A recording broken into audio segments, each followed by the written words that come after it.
नमस्कार दोस्तों, स्वागत है आप सभी का हमारे चैनल जीके सीएल राव में। आज हम जो बात करने जा रहे हैं वो रामकृष्ण मिशन, इसके अलावा स्वामी जो विवेकानंद जी हैं उनके बारे में विशेष तौर पर अपन चर्चा करेंगे।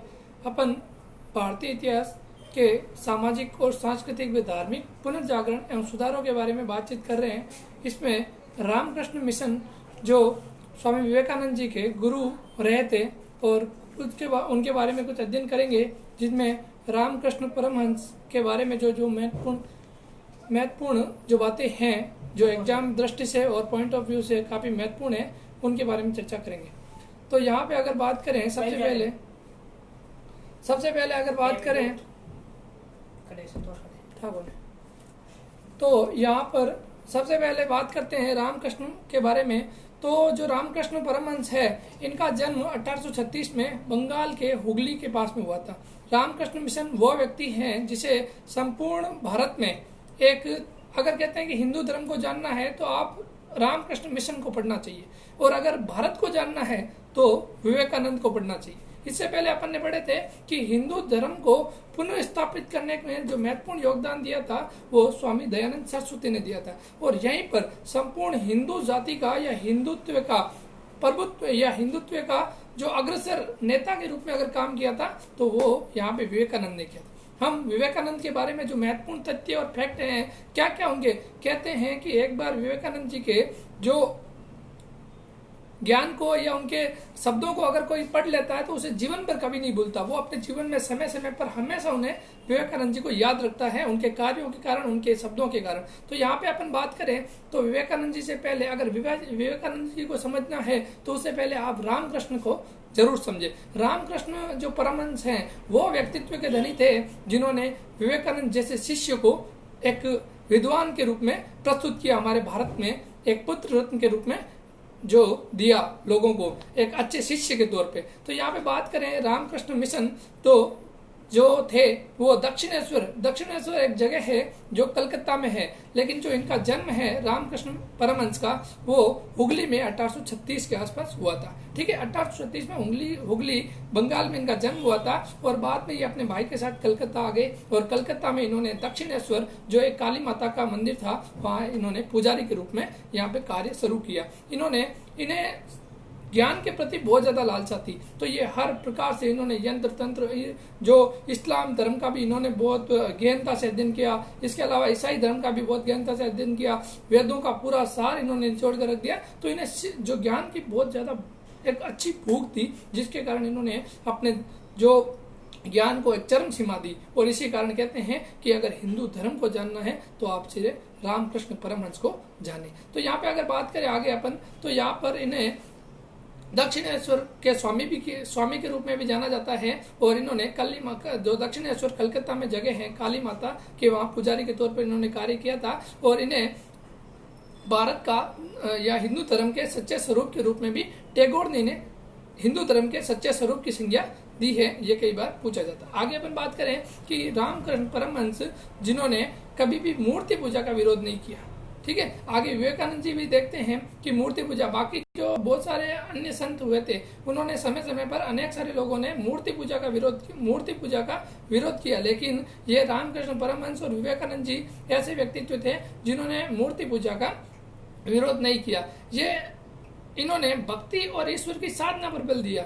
जैसे कई लोग कहते हैं कि ज्ञान प्राप्त करना चाहिए, तर्क रहना चाहिए, बुद्धि रहनी चाहिए, तो इन्होंने उन सब चीजों को साइड में रखते हुए इन्होंने कहा कि आपकी ईश्वर के प्रति सच्ची श्रद्धा और भक्ति होनी चाहिए। इस पर इन्होंने रामकृष्ण परमहंस ने श्रद्धा और भक्ति पर बल दिया। इसके अलावा ये पारिवारिक जीवन को यहाँ पे ज्ञान और भक्ति में बाधक नहीं मानते थे। कहने का मतलब है कि ये पारिवारिक जीवन, ये खुद शादीशुदा थे, और भी लोगों को, अपने शिष्यों को भी ये बिना पारिवारिक जीवन को अपने जीवन में या साधना में बाधक नहीं माना इन्होंने। ये इनकी बड़ी बात है। आगे इन्हें 1867 के आसपास इन्हें ज्ञान की प्राप्ति हो गई थी, अतः इन्हें ईश्वर की प्राप्ति हो गई या संतोष की प्राप्ति हो गई थी। ये थी रामकृष्ण परमहंस के बारे में विशेष बातें।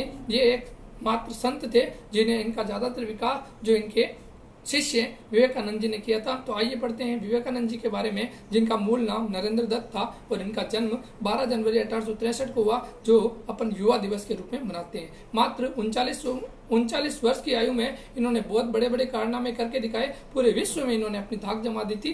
तो यहाँ पे इनकी बहुत ही कम उम्र आयु में इनकी मृत्यु हो गई थी, लेकिन तब तक इन्होंने बहुत ही बड़ा विकासपूर्ण कार्य किए। तो यहाँ पे सबसे पहले इनका जो जन्म है वो कलकत्ता में हुआ था और 1863 में हुआ था, और इन्होंने अंग्रेजी में बीए किया और ये तर्क और बुद्धिवाद से संबंधित थे। इन्हें जो लंदन के बहुत अच्छे प्रोफेसर थे वो मील, स्पेंसर, इनसे इन्होंने जो अपनी शिक्षा प्राप्त की थी। तो इन पे तर्क और बुद्धिवाद का बहुत गहरा प्रभाव था। इन्होंने कई जगह भटके, ज्ञान के मार्ग में भटके। इन्हें कभी अपने मन में तृष्णा इनकी मिटी नहीं, भगवान से मिलने की इनकी बहुत इच्छा थी, तीव्र इच्छा थी। तो इन्हें हर किसी से कहने का मतलब तृष्णा इनकी ज्ञान के प्रति मिटी नहीं। तो आखिर में ये जो 1881 में सबसे पहले रामकृष्ण परमहंस के दक्षिणेश्वर नामक स्थान से मिले, और वहां पे इन्होंने सबसे पहले जाते ही एक मंदिर के पुजारी के तौर पे उनसे पूछा, क्या आपने ईश्वर को देखा है? तो इन्होंने कहा हाँ, मैं देखा है और मैं रोज बात भी करता हूँ ईश्वर से। तो उन्होंने कहा, उन्हें बड़ा आश्चर्य हुआ विवेकानंद जी को, और उन्होंने कहा कैसे? तो बोला, आपने कभी मेरे को ये बताइए कि आपने कभी किसी को ईश्वर के लिए रोते हुए देखा है क्या? यानी माता पिता के लिए सब रोते हैं, पैसे के लिए सब रोते हैं, नौकरी के लिए सब रोते हैं, या बहुत सारी चीजों के लिए रोते हैं, लेकिन कभी किसी को भगवान के लिए रोते देखा है क्या? ये जो परमहंस ने नरेंद्र दत्त से पूछा। तो इन्होंने कहा कि जब तक कोई व्यक्ति किसी के प्रति रोता नहीं है या मन से उन्हें प्राप्त करने की इच्छा नहीं होती, तब तक वो किसी को प्राप्त नहीं कर सकता। और मन में दृढ़ इच्छा है और पाने की इच्छा है, तो वो भगवान क्या हर किसी वस्तु को प्राप्त कर सकता है। तो ये हमारे जीवन पे भी लागू होती है। तो यहीं पर विवेकानंद जी को इनसे बहुत ज्यादा प्रभावित हुए और ये इनके शिष्य बन गए। लेकिन जब ये दूसरी बार गए तो इन्हें जब ये रामकृष्ण परमहंस से मिले तो उन्होंने अपना दाहिना पैर उनके कंधे पर रख दिया था और उन्हें एक विराट स्वरूप की अनुभूति हुई, और तब से वो उनके परम शिष्य बन गए थे। और इस प्रकार 1881 में इन्हें ज्ञान की प्राप्ति हुई और इनका नाम विविदिशानंद रख दिया गया। ठीक है, यहाँ से इनका नाम विविदिशानंद रखा और इन्हें ज्ञान की प्राप्ति हुई। इसके अलावा अपन देखते हैं 1893 में शिकागो सम्मेलन, ये इनके गुरु ने इन्हें कहा कि ज्यादा से ज्यादा ज्ञान का प्रचार किया जाए और ज्ञान के क्षेत्र में हमारी ज्योति जलाई जाए। और इन्हें ज्ञान के क्षेत्र में ये दक्षिण में कन्याकुमारी तक गए, और आखिर में इन्हें जब पता चला कि 1893 के आसपास शिकागो, अमेरिका में शिकागो में एक धर्म सम्मेलन हो रहा है, तो उन्होंने उसमें भाग लेने की इच्छा जाहिर की। और इसी का सब प्रबंध अपने राजस्थान के खेतड़ी के महाराजा जो थे अजीत सिंह, उन्होंने ये सब इनका प्रबंध करवाया। ये जो वहाँ के महाराजा थे वो पहले मूर्ति पूजा के विरोधी थे। तब उन्होंने विवेकानंद जी से इस बारे में जब पता चला तो उन्होंने उनसे पूछा भी था कि मूर्ति पूजा क्यों गलत है। तब उन्होंने कहा कि आप अपने पिता की तस्वीर जो है वो नीचे उतार के लाए। अब उन्होंने कहा कि इस पे थूके, तो उन्होंने कहा नहीं, ये कैसे थूके, ये तो हमारे पिताजी है। तो बोला कि इसी प्रकार जिस प्रकार आप मूर्ति में अपने पिताजी को देखते हैं, उसी प्रकार प्रत्येक चीज में ईश्वर निवास करता है। ठीक है, हमारे मन की छाया चित्र जिस पे बनता है, जिस प्रकार हम किसी चीज को जब देखते हैं, जैसे अपने माँ की तस्वीर देखी तो हमें माँ की याद आई। इसके अलावा हमने किताब बुक को देखा तो हमें बुक को यानी ज्ञान की प्राप्ति, ज्ञान याद आया। या भी और भी बहुत सारी मेमोरीज होती है जिसे देखने से हमें याद होती है। उसी प्रकार से यहाँ पे उन्होंने कहा कि जब तस्वीर देखते हैं तो हमें भगवान याद आते हैं। और इस प्रकार से उन्होंने मूर्ति पूजा को सही ठहराया और मूर्ति पूजा का इन्होंने विरोध नहीं किया था। इसके अलावा अपन और आगे बात करें तो यहाँ पर इन्होंने जब शिकागो सम्मेलन अमेरिका में गए थे, जैसे तैसे वहां पहुंचे तो उन्होंने सबसे पहले जो भाषण, उनका इतना प्रिय भाषण लगा कि आज भी लोग उन्हें याद करते हैं। और उस समय विश्व को धर्म गुरु की संज्ञा के तौर पर उन्हें सही साबित किया था। इन्होंने सबसे पहले यहाँ पे विवेकानंद जी हैं, इन्होंने अपने भाषण की शुरुआत भाइयों और बहनों से की थी, ब्रदर एंड सिस्टर। तो पूरा जितना भी हॉल था वो सारा गुंजायमान हो चुका, तालियों से गुंजायमान हो चुका था, क्योंकि इससे पहले उनका सबसे अंतिम में नंबर आया था। और इससे पहले जो भी धर्म वाले आए थे उन्होंने सब अपने धर्म की व्याख्या प्रस्तुत की, लेकिन इन्होंने संपूर्ण धर्मों को एक साथ लेके चला। और उन्होंने इस प्रकार से भाइयों और बहनों से शुरू करते हुए उन्होंने सहिष्णु, उन्होंने कहा कि हमारे हिंदू धर्म में असहिष्णु जैसी कोई बात ही नहीं है, सभी धर्मों को सहिष्णु, यानी हमारे सभी धर्मों को साथ लेके चलने की परंपराएं हैं।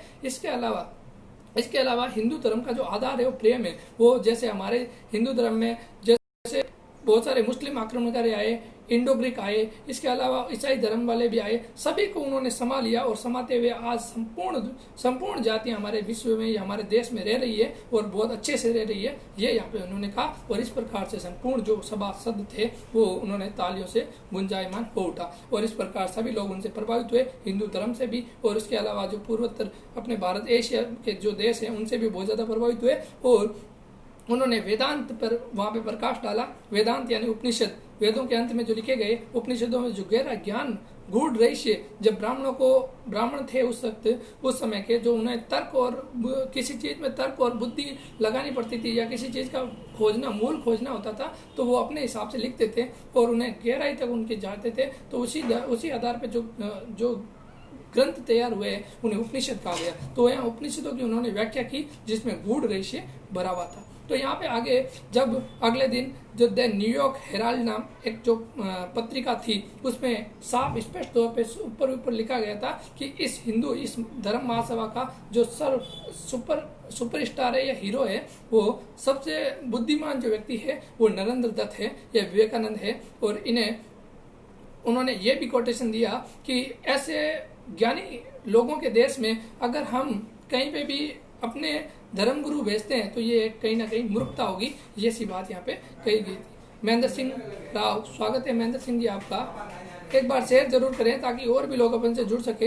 तो यहाँ पे आगे जब यहाँ पे उन्होंने 5 से 6 साल वहाँ पे रुके थे और इसी तौर पर उन्हें वहाँ पे 1896 के आसपास वेदांत सोसाइटी की स्थापना हुई और वेदांत सोसाइटी न्यूयॉर्क में इन्होंने स्थापित की थी 1896 में। और 1897 में जब भारत आए थे इन्होंने रामकृष्ण मिशन की स्थापना की थी वेलूर कलकत्ता में। ये काफी इंपॉर्टेंट डेट है कि रामकृष्ण मिशन की स्थापना वेलूर कलकत्ता में हुई थी। इसके अलावा इनकी जो प्रमुख पुस्तकें हैं, मैं समाजवादी क्यों हूँ, ठीक है, मैं समाजवादी हूँ। इसके अलावा इन्होंने जैसे कर्म योग, ज्ञान योग, राजयोग, जिस प्रकार से अपन कर्म करते हैं उससे ज्ञान मिलता है और ज्ञान से हमें राज मिलता है, तो उसी प्रकार इनकी तीनों पुस्तकें हैं, कर्म योग, ज्ञान योग और राजयोग। इसके अलावा इनके 2 समाचार पत्र हैं, जो एक तो प्रबुद्ध भारत, इसके अलावा एक उद्बोधन। प्रबुद्ध भारत अपने ऐसे इनकी 2 भाषाएं अलग अलग भाषाओं में थे।